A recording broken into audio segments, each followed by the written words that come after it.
Welcome back. ఈరోజు దినపత్రికల్లోని ప్రధానమైన వార్తలపైన విశ్లేషణలో పాల్గొంటున్నారు కటారి శ్రీనివాస్ గారు, సీనియర్ అనలిస్ట్, లక్ష్మీపార్వతి గారు వైఎస్ఆర్సీపీ అధికార ప్రతినిధి, ఇక శ్రీరాములు గారు ఏపీ టీడీపీ అధికార ప్రతినిధి, సుధాకర్ రెడ్డి గారు తెలంగాణ శాసనమండలి చీఫ్ విప్ టీఆర్ఎస్ నాయకులు. మరి కాసేపట్లో బెల్లయ్య నాయక్ గారు టీపీసీసీ అధికార ప్రతినిధి కూడా మనతో జాయిన్ అవుతారు. ఏపీ రాజధాని అమరావతిలో నూతనంగా నిర్మించిన శాసనసభ శాసనమండలి భవనాలను ముఖ్యమంత్రి చంద్రబాబు నిన్న ప్రారంభించారు. ప్రజలు రైతుల సహకారంతోనే ఇది సాధ్యమైందని కూడా చెప్పారు. రాష్ట్రంలో చట్టసభల ప్రారంభం ఒక చారిత్రాత్మక ఘట్టమని స్పీకర్ కోడెల శివప్రసాదరావు అన్నారు.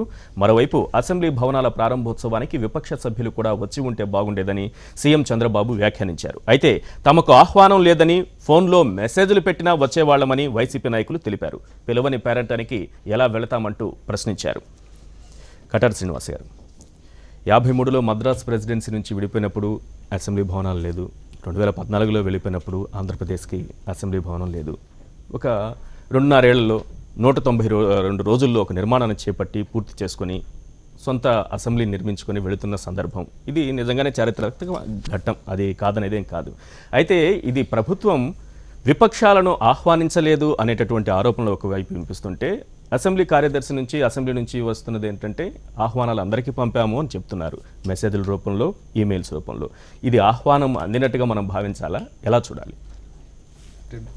మనం మీరే చెప్పారు, ఇది ఎప్పుడైతే మనం ఇది అందరిది అన్న భావన ఉంటుందో, ఆహ్వానం పంపటం అంటే మెసేజ్ పెట్టి ఎస్ఎంఎస్లు పెట్టడం లేదు, ఈమెయిల్ కాదు, పెట్టుంటారు బహుశా.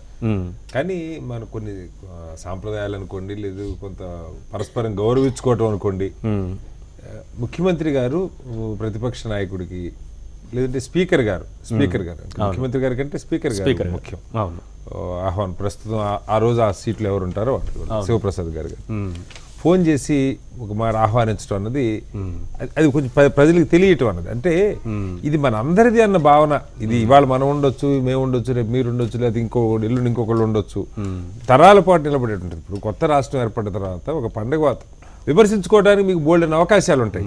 ఇవాళ ఆహ్వానించి కూర్చోబెట్టేందుకు మాత్రం మీరు కిరీటం వేసినట్టు కదా, రేపు పొద్దున మీరు తప్పులు చేస్తే విమర్శించవచ్చు. కానీ ముఖ్యమంత్రి గారు కానీ అసెంబ్లీలోకి వెళ్ళక ముందే ఒక సమస్య క్రియేట్ చేసుకోవటం. ఎందుకనో ఈ మధ్య కొంత గతంలో ఆ పరిస్థితి ఉండేది కానీ తెలుగుదేశం నాయకత్వంలో పైకి రాజకీయం అంటేనే కొంచెం ఇంక్లూజివ్ అప్రోచ్గా మనం భావిస్తాం. కొంతమంది అందరితో మాట్లాడుతూ ఉంటారు, అందరి అభిప్రాయాలు తీసుకుంటూ ఉంటారు. దాని నుంచి ఎందుకో బయటపడి కొంత ష్రింక్ అయిపోతున్నట్టుగా, అంటే మానసికంగా కుచించుకుపోతున్నట్టుగా కనపడతాం చాలా స్పష్టంగా. ఆహ్వానం బహిరంగంగానే ప్రతిపక్ష నాయకుడు కావచ్చు, ఇతర పార్టీలు కావచ్చు, ఇది ఇవాళ ప్రాతినిధ్యం లేదు. ఇప్పుడు వామపక్షాలు నాయకులు కూడా బీజేపీ శాసనసభ పక్ష నేత అయినా వెళ్ళలేదు, శాసన మండలి పక్ష నేత అయినా వెళ్ళలేదు బీజేపీ నుంచి. కనీసం కారణాలు అనేది తెలియదు. వాళ్ళైతే మాత్రం సమాధానం చెప్పలేదని వైఎస్ఆర్సీపీ నాయకులు చెప్తున్నారు, మాకు ఎటువంటి సమాచారం లేదని. కానీ అసెంబ్లీ నుంచి వస్తున్న సమాచారం ఏంటి, అసెంబ్లీ కార్యదర్శి నుంచి వస్తున్నది, అందరికీ ఆహ్వానం పంపాము, మెసేజ్లు పెట్టాము.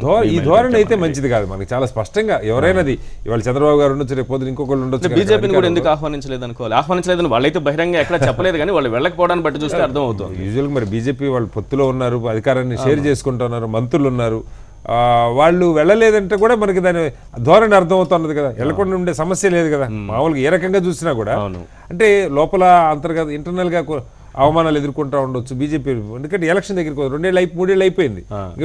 ఏదో ఒక సాక్ కావాలి రేపు పొద్దున ప్రభుత్వానికి, మేము ఏమి జరగలేదని చెప్పడానికి. వాళ్ళు మీరేమనుకుంటే మనకు అర్థమవుతుంది కదా మనకి చాలా స్పష్టంగా. ఇప్పుడు 3 ఏళ్ళు అయిన తర్వాత వాళ్ళకి ఆహ్వానం లేకపోవటం, వాళ్ళు అటెండ్ కాకపోవటం అంటే కూడా చాలా విచిత్రం. అధికారాన్ని షేర్ చేసుకుంటున్న వాళ్ళు కూడా. సో ఈ ధోరణి ఈ ముఖ్యమంత్రి చంద్రబాబు గారు మంచి మొన్న కూడా మాట్లాడారు. గతంలో సరే ఆయన 2020 అని 2050 అని మాట్లాడారు. అంటున్నారే నాయకులు వచ్చుంటే బాగుండేది, విపక్ష నాయకులు వచ్చుంటే బాగుండేది అంటే ఆయనకున్న సమాచారం ఏమని అర్థం అవుతుంది మనకి? అంటే వీళ్ళందరికీ సమాచారం ఇచ్చారు, ఆహ్వానించారని అనుకుంటున్నాను. నేను అనేది ఏంటంటే ఇంకొక మాట సార్, ఈ మధ్య చంద్రబాబు గారు 1-2 సందర్భాలు మీరు గమనిస్తే, మనం శాశ్వతంగా అధికారంలో ఉండాలి, 80% ఓట్లు మనకే పడాలి, 80% ఓట్లు కదా 100% ఓట్లు పడాలి, మనం శాశ్వతంగా అధికారంలో ఉండాలన్న మాటే. అదేదో మన సొంత ఇల్లు కట్టుకున్న భావం తప్ప అసెంబ్లీ ఇది ప్రజలది, ప్రజల డబ్బుతో కడుతున్నాం, దీనికి మన ట్రస్టీలో ఈ డబ్బుకి మన బాధ్యులు, ఇది ప్రజలందరికీ ఉపయోగపడాలి, నాయకత్వం అందరూ దీనిలో చర్చించాలి, సమస్యలు ఎమ్మెల్యేలు ఎమ్మెల్సీలు అని చెప్పి ఆ ధోరణి లేకపోవడం బయటికి ఆయన అందరూ వచ్చి ఉంటే బాగుండేది కాదు. మామూలుగా చంద్రబాబు గారికి ఇలాంటి ఆర్గనైజ్ చేయడంలో ఉన్నంత అనుభవం కానీ ఆయన ఇది కూడా ఒక ఇదే కదా మనం గమనిస్తే ఆయన ఇప్పుడు ఈవెంట్ మేనేజ్మెంట్ లాగే ఉంది వ్యవహారం. వెరీ సారీ టు సే 5 ఏళ్ళు ఇప్పుడు ఆయన అసెంబ్లీ ప్రారంభించిన తర్వాత కూడా ఆయన ప్రకటన మీరు చూడండి, నేను కసితో చేస్తున్న రాజధాని నిర్మించడం జీవిత లక్ష్యం అన్నట్టుగా ఉంది. ముఖ్యమంత్రిగా 5 ఏళ్ళు నాకు అధికారం ఇచ్చింది, ఇక్కడ ఈ రాజధాని గొప్పగా నిర్మించడమే నా జీవిత లక్ష్యం, పరిపాలన ప్రజలు ఏమైపోయినా పర్వాలేదు అంటే ఒక ఎల్ఎన్టీ కాంట్రాక్టరో లేకపోతే ఇంకొక వీళ్ళు ఏదో అంటే ఒక పెద్ద బిల్డర్స్ వీళ్ళు ప్రాజెక్ట్ పూర్తి చేయడం మీద ఇది ఉంటుంది చూసారా, ఆ కసి కనపడుతుంది కానీ పాలన మీద ఆ కసి కనపట్ల, ప్రజల జీవితాల మీద ఆ కసి కనపట్ల, నలుగురిని కలుపుకుపోవటంలో ఆ హోందాతనం ఆ పెద్దరికం అయితే కనపట్లేదు. అది మాత్రం వాస్తవం. రైట్. శ్రీరాములు గారు మీరేం చెప్తారు? అసలు విపక్ష సభ్యులు వచ్చుంటే బాగుండేది అని అన్నప్పుడు అందరి దృష్టి ఏంటంటే వీళ్ళు రాలేదని అందరూ అనుకుంటారు, కానీ అక్కడ వాళ్ళ నుంచి వస్తున్నది ఏంటంటే అసలు మాకు ఆహ్వానమే లేదనేది. ఎట్లా చూడాలి మొత్తం అంశాన్ని? ఆయన పంపించారు లేదనే సమాచారం ఆయన దగ్గర ఉంటుందనేసి టీడీపీ నాయకుడిగా వాళ్ళ దగ్గరే ఉండాలి ఆ సమాచారం. 2 విషయాలు మీరు చెప్తున్నారు. ఒకటి బీజేపీలో రాలేదు, వైసీపీ వాళ్ళు రాలేదు. బీజేపీలో ఫ్లోర్ లీడర్ ఎవరున్నారో ఆయనకు ఆరోగ్యం బాగలేక హాస్పిటల్లో శస్త్రచికిత్స జరిగింది, హాస్పిటల్లో ఉన్నాడు. తర్వాత మంత్రులు వచ్చారు, తర్వాత గత 2-3 రోజులుగా మంత్రులు అక్కడే ఉన్నారు, అన్ని దానిలో పాల్గొంటున్నారు. వాళ్ళు ఏమి చెప్పలేదు మాకు ఆహ్వానం అందలేదని చెప్పలేదని కూడా. రెండోది వైసీపీ వాళ్ళు రాలేదు అని అంటే ఇప్పుడు అంతకుముందు జరిగింది కూడా కటార శ్రీనివాస్ గారు చెప్తే కొద్దిగా బాగుంటుంది. ఈవెన్ ఈ రాష్ట్రంలో మేధావులు, పెద్దలు, గతంలో మాజీలు అందరినీ పేరు పేరున ఆ రోజు పిలిచాం అమరావతి రాజధాని శంకుస్థాపనకి. 2 మంత్రులను ఇంటి దగ్గరకు పంపిస్తే గేటు దగ్గర నిలబెట్టిన సంస్కృతి ఇప్పుడు దాన్ని కూడా శ్రీనివాస్ గారు చెప్పాలి. అదే ఇప్పుడు నేను చెప్పాను అవన్నీ కూడా చెప్పాలి కదా. ఒకటి వింటే ఇప్పుడే చెప్తాను, దానికి ఆన్సర్ కూడా ఏం జరిగిందో కూడా చెప్తాను. అదే పక్క రాష్ట్ర ముఖ్యమంత్రిని స్వయంగా తెలంగాణ పక్క రాష్ట్రం కేసీఆర్ గారిని స్వయంగా చంద్రబాబు గారు వచ్చి ఇంటికి వెళ్ళి ఆహ్వానించారు. అక్కడ జగన్ ఉన్నారా మరొకళ్ళు ఉన్నారా, జగన్ నేరస్తున్నా, దీనికి నాకు సంబంధం లేదు. ఒక ప్రతిపక్ష నేత, ద వన్ అండ్ ఓన్లీ ప్రతిపక్షం ఓవర్ ఫోన్ మాట్లాడాలి అంటే దీనికి మంత్రి తర్వాత కేబినెట్ మీకు తెలియదు కాదు. మంత్రులను పిలుపులు ఎట్లా పంపిస్తే ప్రోటోకాల్ ప్రకారం అధికారులు మంత్రులు ఇంటి దగ్గరికి పోతే గేటు దగ్గర నిలబెట్టినటువంటి సంస్కృతి. అంతకు ముందే నేను రాను, మీరు పిలిచినా నేను గేటు దగ్గర నిలబెట్టారని ఒక వార్త వచ్చాయి. అదే సమయంలో జగన్ తో కూర్చొని టీ తాగుతున్న ఫోటోలు కూడా విడుదల చేశారు. 2 ఉన్నాయి. ఎట్లా ఏది నమ్మాలి? ప్రజలు ఏది నమ్మాలి? ఇప్పుడు జరిగినటువంటి ఇప్పుడు గత 2 సంవత్సరాల నుంచి వైసీపీ వైఖరి రాజధానికే వ్యతిరేకము, అక్కడ కట్టేదానికి వ్యతిరేకము, ఈవెన్ రైతులను రెచ్చగొట్టడము, ఇప్పుడు ఏ విషయం తీసుకున్నా కూడా పూర్తిగా వ్యతిరేకం. అట్లని పారదర్శకంగా ఏ విధంగా ఆహ్వానించాలో ఆ విధంగానే అక్కడ ఆహ్వానిస్తుంది చంద్రబాబు నాయుడు గారు కాదు, ముఖ్యమంత్రి. మీరు చూస్తారు ఇప్పుడు కేంద్రం నుంచి కూడా ఏదైనా ప్రధానమంత్రి లేదంటే హోం మంత్రి మీటింగ్లు పెడితే జిఏడికి మెసేజ్లు పంపిస్తారు వాళ్ళు, ముఖ్యమంత్రి రాండి, ఆర్థిక శాఖ రాండి అని చెప్పనేసి. ఆ విధంగా ఈ రోజు జరిగినటువంటి పాత్రలో కేసీఆర్ గారిని పిలవదా, ముఖ్యమంత్రి గారి ఇంటికి నేను చెప్పేది ఇప్పుడు ముఖ్యమంత్రిని నేరుగా ప్రధానమంత్రి పిలవలేదంటే ప్రభుత్వంలో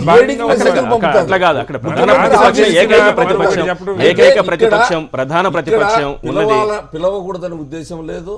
వాళ్ళు వస్తే ఏదో జరిగిపోతుంది అన్నటువంటి బాధ లేదు, కలుపుకొని పోవాలని ఉంటుంది. అనేక సందర్భాల్లో కూడా అనేక మార్లు మీరు చూశారు, గతంలో 2-3 సార్లు వాళ్ళు ఏ విధంగా ప్రవర్తించారు, ఏ విధంగా అప్రతిష్ట పాలు చేయాలని చెప్పి మంచి శుభకార్యం జరిగే సందర్భంలో కూడా ప్రధానమంత్రి స్థాయిలో వస్తా ఉంటే కూడా ఆ రోజు 2 మంత్రులు పోయి పిలిస్తే నువ్వు ఆ విధంగా వ్యవహరించావు అంటే కాబట్టి ఇప్పుడు పిలవలేదంటున్నారా? మీకు ప్రతి ఎమ్మెల్యే ఇప్పుడు అలా ప్రవర్తించారు కాబట్టి ఇప్పుడు ఇలా పిలవలేదంటున్నారా? కాదు, రైతులను అక్కడ ఉన్నటువంటి భాగస్వామ్యులు చేసినప్పుడే ఇంకా ప్రతిపక్షాలను పిలవకుండా పోతారా? అదే కదా చూడండి, గతంలో శాసనసభ్యులు శాసన మండలి సభ్యులందరూ అక్కడ కనిపించుంటే ఇంకా అందంగా ఉండేది, ఇంకా బాగా జరుగుండేది కార్యక్రమం. ప్రోగ్రెసివ్ డెమోక్రటిక్ పార్టీ అని 12 మంది శాసనసభ్యులు ఉన్నారు గతంలో, 94లోన, అంతకు ముందు రామారావు ఉన్నప్పుడు కూడా. ఎప్పుడు కూడా మీకు ఆ విధంగా వాళ్ళ మీద వ్యవహరించలేదు. గతంలో అనేక మార్లు వాళ్ళని పిలవడం జరిగింది, వాళ్ళు కూడా పార్టిసిపేట్ చేశారు. 12 మంది ఇండిపెండెంట్లు ఉంటే వాళ్ళకు ఫ్లోర్ లీడర్ ఉండేవారు, జేకే రెడ్డి కర్నూలు నెల్లూరులో. ఆయన్ను స్వయంగా ఆహ్వానించిన సందర్భాలు ఉన్నాయి. కమ్యూనిస్టులు 18 మంది 20 మంది ఉంటే కూడా, బీజేపీ వాళ్ళు ఉంటే కూడా ఆ రోజు అనేక సందర్భాల్లో అనేక విషయాల్లో వాళ్ళు పాల్గొనే సందర్భాలు ఉన్నాయి. కాబట్టి తెలుగుదేశం పార్టీలో కానీ ప్రభుత్వంలో కానీ చంద్రబాబు నాయుడు ఏం జరిగింది, ఉన్నప్పటి నుంచి ఏం కూడా జరిగింది, ఎటువంటి ఆహ్వానాలు పంపారు అనేది వైఎస్ఆర్సీపీ నుంచి మీరే చెప్పాలి. లక్ష్మీపార్వతి గారు అసలు ఆహ్వానం అందిందా లేదా? అస్సలు లేదండి, కనీసం మెసేజ్ కూడా లేదు మాకు. ఎందుకంటే ఆయన పెద్దిరెడ్డి రామచంద్రారెడ్డి గారు కదా ఉప సభాపక్ష నేత, ఆయనకి అందాలి నిజానికి. పోనీ ప్రతిపక్ష నేత జగన్మోహన్ రెడ్డి గారిని గౌరవంగా స్పీకర్ గారు ఫోన్లోనైనా సరే మీరు రండి దీనికి ఆహ్వానం అని చెప్పి పిలవాలి ప్రారంభోత్సవానికి. ఆయనకి లేదు. అదేవిధంగా మరి కనీస మర్యాద ప్రకారంగా ఉపపక్ష నేతకైనా పంపించాలి. ఆయనే కాదు, సిపిఐ ఆయన చంద్రశేఖర్ గారికి లేదు కదా. ఎవరు ఆయన ఇంటి పేరు? శ్రీరామచంద్ర గారికి లేదు. అయితే మెసేజ్ రూపంలో వచ్చిందని చెప్తున్నారు, అన్నారు. కానీ అది గౌరవంగా అనిపించలేదు నాకు అట్లా వెళ్ళటం అనేది. ఆ పిలుపులో మర్యాద లేదని చెప్పి ఆయన చెప్పారు, ఓపెన్గా ఆయన చెప్పారు. సరే సిపిఐ నాయకులు ఇప్పుడు మీకు అసెంబ్లీలో లేకపోవచ్చు కానీ మండలిలో ఉన్నారు కదా, అన్ని పార్టీలు ఉన్నాయి కదా, కాంగ్రెస్ ఉంది, శ్రీరామచంద్ర ఉన్నారు కదా, అదేవిధంగా సిపిఐ ఉంది, తర్వాత సోమ వీర్రాజు ఉన్నారు. మరి వీళ్ళందరికీ కూడా మరి మర్యాదలు వేయి. అసలు ఎట్లా ఉందంటే ప్రతిపక్షం ఎంతసేపున ప్రతిపక్ష నేత అంటే భయం, విపరీతమైన భయం. అట్లా కాదు, అసలు తట్టుకోలేని పరిస్థితి. చంద్రబాబు నాయుడు గారు ఆయన ఉనికినే తట్టుకోలేని పరిస్థితి చేరుకున్నారు ఈరోజు. అదో ఫోబియా ఆయనలో డెవలప్ అయిపోయింది ఈరోజు. జగన్ అంటే భయపడిపోతా ఉన్నాడు ఆయన. ఎందుకంటే సగమేమో మతిమరుపు అయిపోయింది, సగమేమో చిన్నబాబు ఆదేశాలు అయిపోయింది. చిన్నబాబు గారికి ఇంకా అనుభవం రాలేదు. అందుకని ఆయన ఎంతసేపు కూడా ఒక వివాదాస్పదమైనటువంటి రీతిలోనే ఆయన వ్యవహారం చేస్తూ ఉన్నారు. ఆయనకి ఏం తెలుసు, ఒక పరిపక్వమైనటువంటి రాజకీయ అనుభవం ఆయనకి లేదు. ఇట్లాంటి పరిస్థితుల్లో ఆయన ఎవరినంటే వాళ్ళని పిలవద్దు వీళ్ళని పిలవద్దు అనేటువంటి ఒక సంకుచితమైన రాజకీయ ధోరణి అలవాటు పడింది ఈరోజు తెలుగుదేశంలో. ఒకనాడు తెలుగుదేశం పార్టీ ఎన్టీఆర్ హయాంలో ఎలా ఉంది, ఈరోజు ఎలా మారిపోయింది, ఎంత దిగజారిపోయిందో మీరు ఆలోచించాలి. అదేవిధంగా రాజధాని ఆహ్వానం ఎన్నిసార్లు మీరు శంకుస్థాపనలు చేశారో అందరూ చూశారు, ఎంత నవ్వులు పాలయ్యారో. 3 సార్లు శంకుస్థాపనలు చేస్తారండి.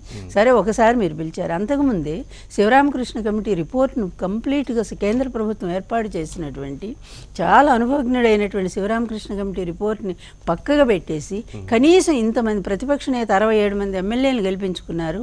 మీకు మాకు కేవలం 4.7% మాత్రం ఓట్లు అయితే 4,75,000 ఓట్లు తేడానే ఇంతగా చెప్తున్నా. అంత స్థాయిలో ఉన్నటువంటి ప్రతిపక్ష నేత మీరు ఎంత గౌరవంగా చూడాలండి. కానీ అసలు కనీసం కూడా రాజధానికి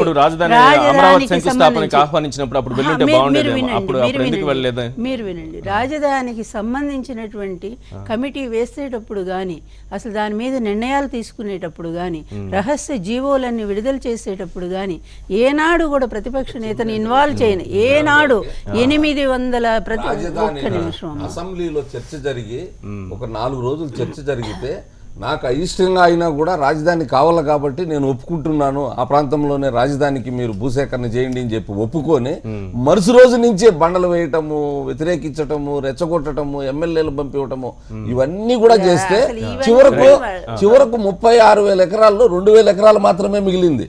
ఆ ఉండవల్లిలో ఎక్కడైతే ఉందో వైసీపీ ప్రాబల్యమో వాళ్ళు వ్యతిరేకించారు. అయినా కూడా బలప్రయోగం చేయాలి వాళ్ళ మీద. ఇప్పటి వరకు కూడా చేయొచ్చు, నోటిఫికేషన్ ఇవ్వచ్చు, భూములు ఇప్పుడు కొన్ని ప్రాంతాలు చూస్తా ఉన్నాం ఏ విధంగా జరుగుతుంది. అయినా కూడా వాళ్ళని ఒప్పించే తీసుకుందామని ఉండింది తప్పితే ఎక్కడ కూడా ప్రభుత్వము వారు చెప్పినట్టు ఈ విషయాల్లో ఎప్పుడైనా ప్రతిపక్ష నేతను పిలిచి మీరు కూర్చొని మాట్లాడారా? నేను అడుగుతుంది ఆ విషయం తప్ప మీరు ల్యాండ్స్ లో జరిగిన గోల్మాల్ అందరికీ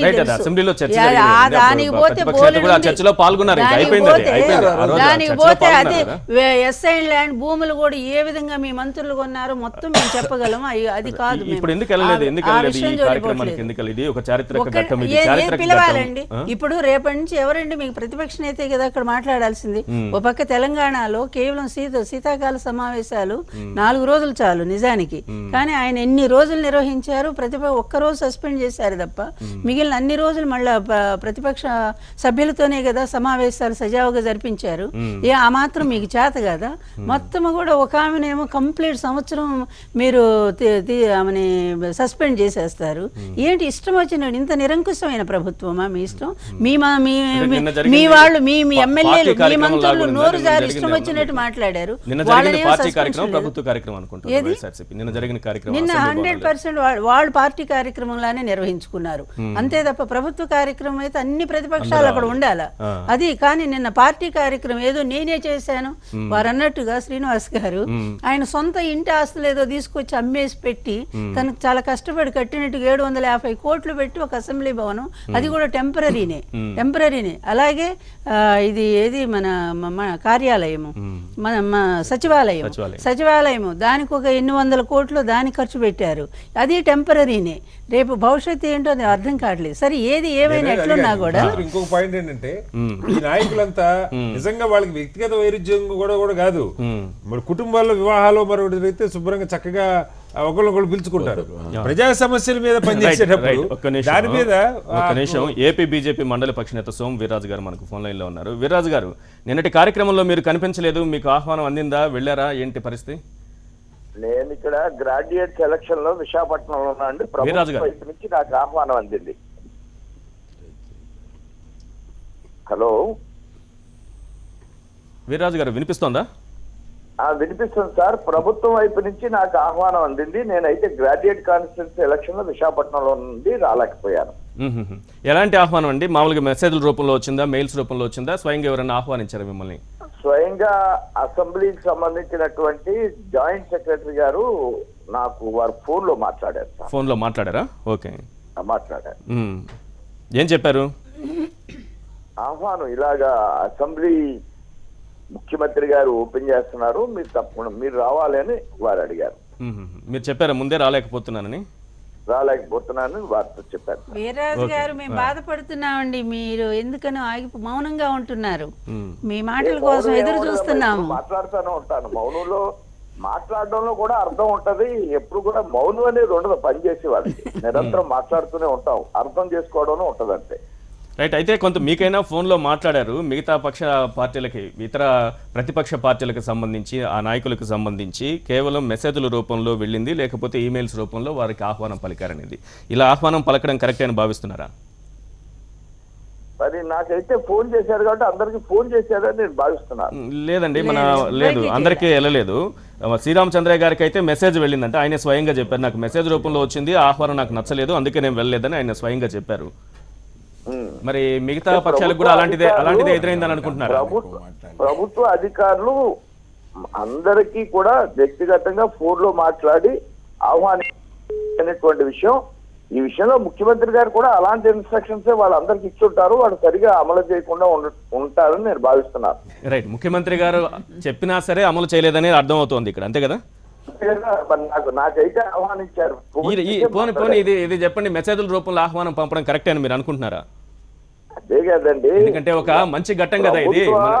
ఆంధ్రప్రదేశ్ కి సంబంధించి స్వతంత్రంగా ఒక అసెంబ్లీ భవనాన్ని ఎన్నో ఏళ్ల తర్వాత మనం చూడబోతున్నాము. ఇప్పుడు 53 నుంచి మద్రాసు ప్రెసిడెన్సీ నుంచి విడిపోయినప్పుడు అసెంబ్లీ లేదు. ఇప్పుడు 2014లో విడిపోయినప్పుడు అసెంబ్లీ లేదు. ఇప్పుడు అసెంబ్లీ కట్టుకుంది ఆంధ్రప్రదేశ్. మరి ఆ సమయంలో ఒక మంచి ఘట్టం జరుగుతోంది, మంచి కార్యక్రమం జరుగుతోంది. అందరినీ ఏ రకంగా ఆహ్వానించాలి, ఇప్పుడు ఆహ్వానించిన పద్ధతి సరిపోయింది అనుకుంటున్నారా? ప్రభుత్వం ఒక నిర్ణయం తీసుకుని దాన్ని అధికార వ్యవస్థ చేత ఇంప్లిమెంట్ చేయించే విధానం అంటూ ఉంటది. అధికార వ్యవస్థ సరిగా పనిచేయాలి, ఇంకా యాక్టివ్ గా పనిచేయాలి. అందరికి కూడా ఆహ్వానం పలకవలసినటువంటి బాధ్యత అధికార వ్యవస్థ మీద ఉంది. కొంతమందికి ఆహ్వానాన్ని వ్యక్తిగతంగా మాట్లాడి కొంతమందికి మెసేజ్ రూపంలో పంపడం మంచి చర్య కాదు, మంచి విధానం కాదు. రైట్. అదే మండలిలో ప్రధాన ప్రతిపక్ష నాయకులు రామచంద్రయ్య గారికి, లేకపోతే ఇటు అసెంబ్లీలో ప్రధాన ప్రతిపక్ష నాయకులు జగన్మోహన్ రెడ్డి గారిని స్వయంగా ఆహ్వానించుంటే బాగుండేది అనుకుంటున్నారా? తప్పకుండా ఆహ్వానించాలి. ప్రభుత్వ అధికార వ్యవస్థ ఈ విషయంలో చురుకుగా వ్యవహరించాలి. రైట్ అండి వీర్రాజు గారు, థ్యాంక్ యూ. సుధాకర్ ఒకటి ఈశ్వర్ గారు, తమిళనాడు అంటే మద్రాస్ ప్రెసిడెన్సీలో ఉన్నప్పుడు మాత్రం మనకు రాజధాని లేదు ఆంధ్రులకు. తర్వాత కర్నూలుకు తాత్కాలికంగా రాజధాని మారిన అప్పుడు రాజధాని లేదు, మనకు అసెంబ్లీ లేదు. ఆ రోజు అసెంబ్లీ లేదు, ఇప్పుడు అసెంబ్లీ లేదు. మళ్ళా తెలంగాణ 1956లో మొత్తం ఉమ్మడి రాష్ట్రం ఏర్పడ్డప్పుడు అసెంబ్లీ లేదు ఆంధ్రులకు. ఇప్పుడు కొత్తగా ఆంధ్రప్రదేశ్ ఏర్పడిన తర్వాత అక్కడ ఆ రాష్ట్రంలో ప్రప్రథమంగా ఒక శాసనసభ నిర్వహణ జరుగుతుంది, ఏర్పాటు జరుగుతుంది. ఆ ఏర్పాటైన తర్వాత ఆ ముఖ్యమంత్రి ఏమంటుండంటే నభూతో నభవిష్యత్ అనేటట్టుగా చరిత్రాత్మకంలో ఉండేటువంటి రీతిగా ఆ విధంగా కట్టడం నిర్వహించడం. ఇప్పుడు మా శ్రీనివాసరావు గారు అన్నారు వాళ్ళ సొంతమైనప్పటికి కూడా మనం ఏం చేస్తాం, గృహప్రవేశం అని పెద్ద పెద్ద ఆహ్వానాలు పంపుతాం. ఆహ్వానాలు పంపి ప్రతి ఒక్కరు కూడా రాండి అని పలు పర్యాలు చెప్తా అంటాం. ఇంకా ప్రత్యేకమైనటువంటి పెద్దవాళ్ళు ఉన్నట్టయితే వాళ్ళు మరీ చెప్తా అంటాం. కాబట్టి అటువంటిదైనా లేదన్నట్టే అనిపిస్తుంది. కాబట్టి ఆ రకమైనటువంటి యొక్క భావన కూడా లేకుండా. ఇంకొక విషయం ఏమిటంటే ఎక్కువగా ప్రతిపక్ష నాయకులు స్పీకర్ అయినా కానీ ముఖ్యమంత్రి కానీ, ముఖ్యమంత్రి అంటే దానికి శాసన మండలి కాబట్టి శాసన మండలి ఈజ్ ఈక్వల్ టు శాసనసభ ప్లస్ శాసన పరిషత్. ఈ ఇద్దరిలో రెండు సభలలో ఉండేటువంటి యొక్క ప్రధాన ప్రతిపక్ష నాయకులు ఎవరుంటారో వారినైతే స్వయంగా ఆహ్వానిస్తారు. ఆహ్వానించినప్పుడు తప్పకుండా వాళ్ళు రావాల్సి వస్తారు. అందులో ఒక సమావేశం పెడతారు. ఆ సమావేశంలో ప్రధాన ప్రతిపక్ష నాయకులతోటే ఎక్కువ ప్రసంగాలు ఉంటాయి. ఎందుకంటే మనకు ఇన్ని సంవత్సరాల తర్వాత ఇప్పుడు కొత్తగా మనం శాసన మండలి ప్రాంగణాన్ని ఏర్పాటు చేసుకున్నాం. ఈ ప్రాంగణాన్ని ఎంత బాగా చూసుకోవాలి, ఒక దేవాలయంగా చూసుకోవాలి అనేటువంటి ఒక ప్రసంగాలు కూడా జరుగుతూ ఉంటాయి. గతంలో ఉన్నటువంటి వారిని కేవలం ఇంకా రెండో విషయం ఏంటంటే స్పీకర్ వరకు మాత్రం ఆ ప్రధాన ప్రతిపక్షాలు కావచ్చు, కానీ ముఖ్యమంత్రి యొక్క బాధ్యత ఎట్లుంటుంది అంటే అసలు ఆ రాజకీయ నాయకులు ఎవరైతే ఉన్నారో గతంలో ఉన్నటువంటి యొక్క నాయకులు ఇప్పుడు గెలవకపోవచ్చు, వాళ్ళను కూడా ఆహ్వానించి ఆ విధంగా పిలిచి. ఇంకోటి మా తెలంగాణ సాంప్రదాయం ఎట్లుంటుందంటే శుభకార్యానికి ఆహ్వానిస్తేనే పోవాలి. ఇక ఏదైనా పరమతించే కార్యక్రమం ఉన్నట్టు మాత్రం అసలు బాసినట్టయితే పిలువకున్న సమాచారం తెలిస్తేనే పోవాలి. మన సంప్రదాయం ఎక్కడైనా సరే సంప్రదాయం నిజం. మీరు చెప్పిన మాట చాలా మంచి మాట. తెలంగాణలో కాదు ఎక్కడైనా సరే ఆ సంప్రదాయం ఉంది. ఆ సంప్రదాయం ఆ సమాచారం అని ఇప్పుడు మా వీర్రాజే అన్నాడు, సమాచారం అయితే వచ్చింది అని అన్నాడు. సమాచారం అంటే ఇది సాగు కబరా ఇది. కాబట్టి సమాచారం కాదు, ఆహ్వానం రావాలి. ఆహ్వానం వస్తే దట్ ఈస్ ఎ రెస్పాన్సిబిలిటీ ఉంటుంది. కాబట్టి అట్లగాక మా ముఖ్యమంత్రి చెప్తాడు, అరే ఎక్కడ లేనటువంటి ఒక కట్టడం నేను చేసి చూపిస్తా అనేటువంటి ఒక మాట చెప్పినా చేసి చూపించినా అనేటువంటి చూపిస్తాడు. అంత పెద్ద కార్యక్రమం చేస్తా అంటే నువ్వు గిట్టానే అవే మెసేజ్లు పంపుతాడు. అవే శ్రీరాములు సార్ బాగా అనిపిస్తలేదు, అరే మమ్మల్ని కూడా పిలవాల్సిందే, ఇన్నేళ్ళు సహవాసం చేసిన మేము కూడా వచ్చేటువంటి వాళ్ళం. అరే అటువంటి కార్యక్రమం చేయవలసినటువంటి బాధ్యత, ఆహ్వాన పత్రాలు పంపాలి, దాన్ని పెద్ద సభ నిర్వహించాలి, అందరినీ కూడా మాట్లాడిపియాలి. ఆ మాట్లాడిపిస్తే దానికి ఉందాతనం ఉంటుంది, అది చరిత్ర పుటల్లో నిలిచిపోతుంది. శాసనసభ చరిత్రలో. శ్రీరాములు గారు సమాధానం చెప్పాలండి. తెలంగాణ నాయకుల్ని పిలిచినా సరే వస్తామని అంటున్నారు, మరి ఏంటి ఈ రకమైన ఆహ్వానాలు ఏంటిది? అసలు దానివల్ల ఒక పరస్పర సయోధ్య ఏర్పడుతుంది. వాళ్ళు వస్తామనేది మంచిదే, దాన్ని కాదనలేదు. ఇప్పుడు జనరల్గా మీరు ముఖ్యమంత్రి స్థాయిలో ఇప్పుడు అసెంబ్లీలో స్పీకర్ పరిధిలో ఆహ్వానించిన ప్రభుత్వం ఆహ్వానించినట్లే. ఇప్పుడు జనరల్గా గతంలో మనకు ఫోన్లు ఉండేటివి, ఏదో జరిగేది. ఇప్పుడు వాళ్ళకి ల్యాప్టాప్లు ఇచ్చారు, ఈమెయిల్ ఏమి అఫిషియల్ కాదు, వాళ్ళ వెబ్సైట్లోనే ఉంటుంది. అసెంబ్లీ సెక్రటేరియట్కి సంబంధించినటువంటి వెబ్సైట్ అది. ఇప్పుడు సోము వీర్రాజు మీరు ఒక్కటే, సోము వీర్రాజు ఏం చెప్పారు, నాకు స్వయంగా అసెంబ్లీ సెక్రటేరియట్ పిలిచింది చెప్పారు. మిగతా వాళ్ళు కూడా ఎందుకు పోయినదో, మిగతా వాళ్ళు అక్కడ ఉన్నటువంటి ఫ్లోర్ లీడర్ మిగతా వాళ్ళకి అది కూడా అందరికీ కూడా పోయి ఉంటుంది. ఓకే కాదు, ఇప్పుడు మీరు అడగండి వాళ్ళని పోనీ. ఇప్పుడు అసలు వెళ్ళలేదు అని ఇప్పుడు మీరేమంటారు, మీరు ముగ్గురు కూడా ఒకటే, మీరు ముగ్గురు కూడా మొదట్లో కనీసం బీజేపీ భాగస్వామ్యము వాళ్ళకు కూడా లేదు అంటే ఫస్ట్ లో నేనేం చెప్పాను, అయ్యా వాళ్ళ మంత్రులు బీజేపీకి లేదని వాళ్ళు బీజేపీ వాళ్ళు కనబడలేదు. ఇద్దరు నాయకులు సోము వీర్రాజు, విష్ణు కుమార్ రాజు, ఇద్దరు వాళ్ళిద్దరు కనబడలేదని అనుకున్నాం. ఏంటి కారణం అనేది ఎవరి దగ్గర సమాచారం లేదు. మంత్రులు అవును. ఇప్పుడు లెజిస్లేటివ్ లో ఉన్నటువంటి ఫ్లోర్ లీడర్ అయ్యారు సోము వీర్రాజు గారు బీజేపీలో. వారే స్వయంగా ఏం చెప్పారు, చెప్తూనే సరే ఆయన ఏదో మళ్ళీ చెప్పారు కదా, ఆయన ఏం చెప్పారు, సమాచారం తెలిసింది అంటే వేరు, సమాచారం తెలియడం వేరు, సమాచారం కూడా రెడ్డి గారు చెప్పలేదా? రైట్, బెల్లయ్య నాయక్. సావుకు ఆహ్వానం అయితే కాదు కదా. రైట్. అది కాదు సార్, మీకు అర్థం మనం కాలేదు. ఇప్పుడు మనం సోమవీరాజు గారు విమర్శించేదానికి మాట్లాడారు. కాదు, విమర్శించేదానికి ఆహ్వానించేదానికి చాలా తేడా ఉంటది.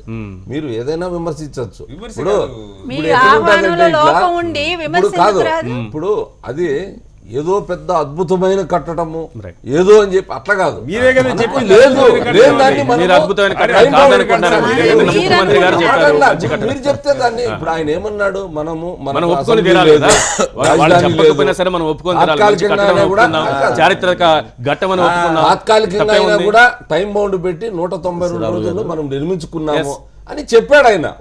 ఒక ముఖ్యమంత్రి స్థాయిలో ఆయన సొంత కార్యక్రమం కాదు కదా అది. ఆయన మనందరి సమస్యలోనే అక్కడ మనం ఇక్కడ మనం నిర్మించుకున్నాము అని చెప్పాడు. దాన్ని ఇంకా మనం పెడతాలు తీసి మనం విమర్శించేదానికైతే 100 విమర్శించవచ్చు. బెల్లయ్య నాయక్ గారు. మంచి చెప్పాలంటే ఒకటి కూడా చెప్పలేదు. రైట్, బెల్లయ్య నాయక్ గారు. ఆంధ్రప్రదేశ్ రాష్ట్రం ఒక అద్భుతమైనటువంటి రాజ్యాంగ భవనాన్ని నిర్మించుకున్నది. వాళ్ళకు ప్రజాస్వామ్యానికి ప్రతీక అసెంబ్లీ అనేటటువంటిది ఒక రాష్ట్రంలో ప్రజాస్వామ్యానికి ప్రతీక. అంటే దాంట్లో పార్టీలకు అతీతంగా సిద్ధాంతాలకు అతీతంగా ప్రతి ఒక్కరిని ఆహ్వానించి ఇనాగ్రేట్ చేసుకుంటే దాని హుందాతనం పెరుగుతుంది, సుధాకర్ రెడ్డి గారు చెప్పినట్టు. నంబర్ 1. నంబర్ 2 ఏంటంటే ఆంధ్రప్రదేశ్ను కనుక ఏర్పడ్డ కాడి నుంచి, ఈ 2 రాష్ట్రాలు ఏర్పడ్డ తర్వాత, ముఖ్యమంత్రి చంద్రబాబు గారు అయిన తర్వాత, ప్రతిపక్ష నేతగా జగన్ గారు ఉన్న తర్వాత, అక్కడ వాళ్ళు రాజకీయ శత్రువులుగా వ్యవహరిస్తున్నారు, ప్రత్యర్థులుగా వ్యవహరించట్లేదు. నాకైతే అట్లా అనిపిస్తున్నది. చాలా అంశాల్లో అదే కనబడుతున్నట్టు. అది కలుపుకుపోయే తత్వం పాలకపక్షం నుంచి ఉండాల్సినటువంటి అవసరం ఉంటుంది. ఎంత ప్రత్యర్థులుగా వ్యవహరించడం వరకు, ఆఫ్టర్ ఆల్ ప్రతి ఒక్కరూ పాలించేటటువంటి వాళ్ళు ఆ రాష్ట్రానికి ప్రజల సొమ్ముకు కస్టోడియన్ మాత్రమే. తాత్కాలికంగా ప్రజలు 5 సంవత్సరాల కోసం వేసిరు, మళ్ళీ ఎన్నికల్లో నచ్చకుంటే ఇంకోలకు వేసుకునే హక్కు మన ప్రజాస్వామ్యం కల్పించింది. కాబట్టి ప్రతి కార్యక్రమం ఇది ప్రజల కార్యక్రమంగా, మొత్తం సమాజ కార్యక్రమంగా పాలించేటటువంటి వ్యక్తులు జరపాల్సినటువంటి అవసరం ఉంది. మరి చంద్రబాబు నాయుడు గారు అయితే అన్ని తెలిసినటువంటి వ్యక్తి. నేను ఆయన తక్కువ చేయదలుచుకోలేదు, ఆయనకు ప్రపంచ జ్ఞానం ఉన్నటువంటి వ్యక్తి. కానీ ఎందుకో గత 2.5 సంవత్సరాల నుంచి ప్రతి దగ్గర వీళ్ళ నుంచి ఆ చెయ్యి ముంగడ దాకా పోవట్లేదు, చెయ్యి గింతే ఇస్తుర్రు.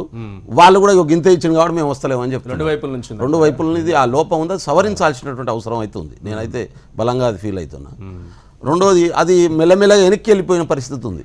ముందేమో సగం చేయొచ్చేది, ఇప్పుడు అసలే రాని పరిస్థితి దాకా కూడా వచ్చినటువంటి పరిస్థితి ఉంది. కాబట్టి ప్రతి దాంట్లో రాజకీయ ప్రయోజనాలు అనేటటువంటి కోణం ఫోన్ కాకుండా చేసి కొందరిని పిలిచారంటున్నారు, కొందరికి మెసేజ్లు పంపించారు. సరే, ఏ కొందరికి టెక్నికల్ emails పద్ధతుల్లో పంపించారు. పిలిచినా సుధాకర్ రెడ్డి ఈ గారు చాలా పద్ధతి అద్భుతంగా ఓకేనా? ఈ చెప్పారు. పద్ధతి పైన అంశాలు. మీరేమంటారు? దానికంటే కూడా ఇది కరెక్ట్ కాదు దాన్ని అది సరిపోదు అంటున్నాను నేను. అది సరిపోదు, దాన్ని పెంచుకోవాల్సినటువంటి అవసరం ఉంది. శత్రు వైరుధ్యం ఎందుకు మీకు? శత్రు ఆలోచన విధానం ఎందుకు మీకు? Right. మొత్తం మీరు ప్రతిపక్ష, నేను అంటున్న ప్రతి ఒక్కరిని కలుపుకపోయే తత్వాన్ని ఎలవర్చుకొని తీసుకెళ్ళండి. నష్టమే ఉన్నది దానివల్ల. మీకు హుందాతనం పెరుగుతుంది, ప్రజలకు గౌరవం పెరుగుతుంది, ప్రజాస్వామ్యం మీద విశ్వాసం పెరుగుతుంది. శాశ్వతంగా ఏదో మేము పునాది కట్టుకొని కుర్చేసుకొని కూర్చునే పరిస్థితి ఉండదు కదా. రేపు ఎన్నికల్లో మళ్ళీ గెలిస్తే చంద్రబాబు గారు ఉంటారు, లేకుంటే గెలిస్తే జగన్ ఉంటారు, లేకుంటే కాంగ్రెస్ గెలిస్తే కాంగ్రెస్ ఉంటుంది. ఎందుకంటే ఎవరి 5 సంవత్సరాలకు ఒకసారి మనం ప్రజల్ని పాలించే అవకాశం ప్రజలు మనకి ఇస్తున్నారు. కాదు, కానీ ఈ కట్టడం అనేది శాశ్వతం. ఏదైతే కట్టినామో అసెంబ్లీ అనేటటువంటిది ఒక అద్భుతమైనటువంటి అది సరే, టెంపరీగా ఉన్నా కానీ ఇంకోసారి ఈ ఘట్టం ఉండదు కదా. నిన్న చంద్రబాబు గారు చెప్పినట్టు అది చరిత్రలో లిఖించాల్సినటువంటి రోజే. అది మనం తీసేయలేము. ఎందుకంటే ఆంధ్రప్రదేశ్ అసెంబ్లీ ఇనాగ్రేట్ చేసుకోవడం అనేది చరిత్రలో దాని రికార్డు ఉంటుంది, దాన్ని మనం తీసేయలేము. కాబట్టి అంత గొప్పగా కార్యక్రమం చేసినప్పుడు అందరినీ ఒక పాజిటివ్ దృక్పథంతో తీసుకెళ్లాల్సినటువంటి బాధ్యత అలిగిన మన ఇంట్లో పిల్లలు అలిగితే మనం అయితే ఎట్లయితే బతలాడి ఈ రకమైన ఆహ్వానం తీసుకెళ్లాల్సినటువంటి బాధ్యత ముఖ్యమంత్రి మీదనే ఉంటదంట. నేను ఈ రకమైన ఎటువంటి ఆహ్వానాన్ని కోరుకుంటున్నారు? ఆ పద్ధతిలో ఆలోచించాల్సిన అవసరం అయితే ఉంటుంది. రైట్, ఎటువంటి ఆహ్వానాన్ని కోరుకుంటున్నారు? ఒక రకం అటువంటి ఆహ్వానం అందుంటే వైఎస్ఆర్సీపీ నాయకులు అక్కడికి వెళ్ళేవాళ్ళ? తప్పకుండా. ఎందుకంటే ఏం కోరుకుంటున్నారు అసలు? తప్పేండి, గౌరవంగానండి. గౌరవంగా అంటే ఎలా? ముఖ్యమంత్రి స్వయంగా ఆహ్వానించాలా? తప్పేమనుందా? ముఖ్యమంత్రి గారు ఆహ్వానిస్తే తప్పేమనుందా?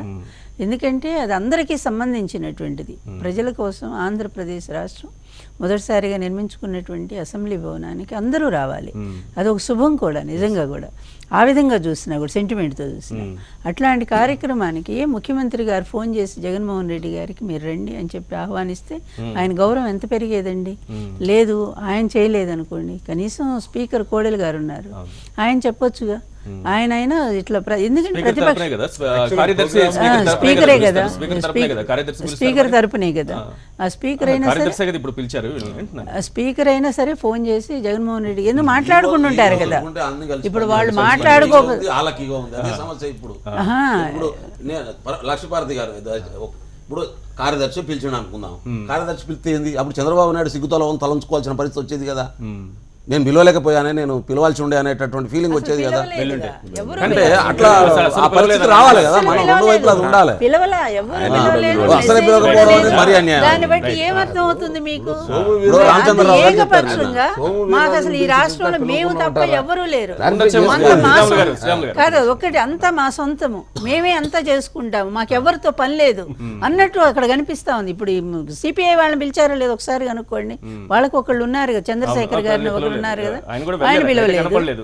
అలాగే శ్రీ రామచంద్ర గారు ఆయనకు ఒక మెసేజ్ పెట్టారు. అందువల్ల ఎవరు అసలు కాంగ్రెస్ వాళ్ళని పిలవలేదు, సిపిఐ వాళ్ళని పిలవలేదు, మరి ఎవరిని పిలవకుండా బీజేపీ వాళ్ళని మిత్రపక్షం కనుక పిలిచారు సోమవీరాజు గారిని. సరే, అది ఆయన చెప్పిన దానిలో కూడా మీకు రైట్. ఇక్కడ ఇంతకు ముందు అమరావతి శంకుస్థాపన అనేది చాలా పెద్ద కార్యక్రమం, అది కూడా దానికి ప్రతిపక్ష నేతను ఆహ్వానించారు. మరి అప్పుడు వెళ్ళని ప్రతిపక్ష నేత ఇప్పుడు వస్తారని, ఒకవేళ ఆహ్వానించిన వస్తారని నమ్మకం ఏమైనా ఉందా? అది వేరు, ఇది లేదు, నేనేమంటానంటే వెళ్ళుంటారా పిలవాలనేది మాత్రం ఖచ్చితంగా అందరూ ఏకగ్రీవంగా అందరూ పిలవాల్సిందే అని అందరం అంటున్నాం. కానీ వెళ్ళేవాళ్ళ అనేది ఇక్కడ పిలవకపోయినా అది నీ ఆస్తిని భావించుకో. అట్లా ఎట్లా వస్తారు?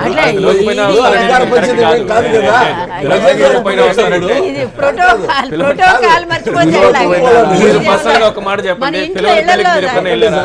అసలు పిలవని పెళ్లికి మీరు ఎప్పుడైనా వెళ్ళారా? గృహప్రవేశాలు కాదు ఇక్కడ, పెళ్లికే వెళ్ళినప్పుడు ఇంత పెద్ద కార్యక్రమానికి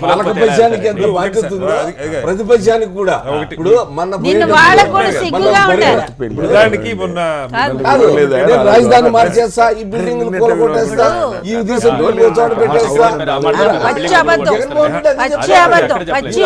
మార్చేస్తా, ఈ భూములు వెనక్కి ఇచ్చేస్తా.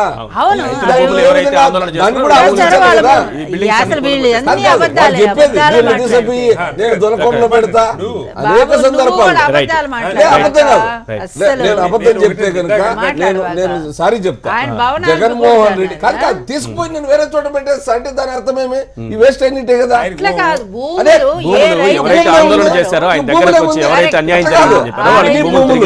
నేను రాజధాని ఇక్కడ లేకుండా చేస్తాననే సందర్భాల్లో మీరు వినండి, రాజధాని ఇక్కడ లేకుండా చేస్తాననేది తప్పే ఉంది చెప్పాడు. అంటే ఇప్పుడు ఏదంటే అది ప్రజాస్వామ్యంలో చెప్పేస్తే సరిపోతుందా? ప్రజలకు మాకు కూడా హక్కు ఉంటుంది కదా అడిగేదానికి. కాదు, నేను భూములు మీకు వెనక్కి ఇచ్చేస్తా, 3 సంవత్సరాలు మీరు ఓపిక పట్టండి.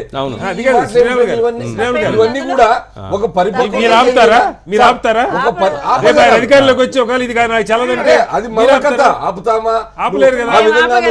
ఆ విధంగా ఆయన దేశంలోనూ ప్రపంచంలోనూ అన్ని అట్లా జరిగేట్టుగా ఉంటాయి. నేనంటే టాపిక్ 5 సంవత్సరాలు మీకు ఇచ్చారు, 5 సంవత్సరాలు ఇచ్చేది రేపు డివేషన్ కాదు.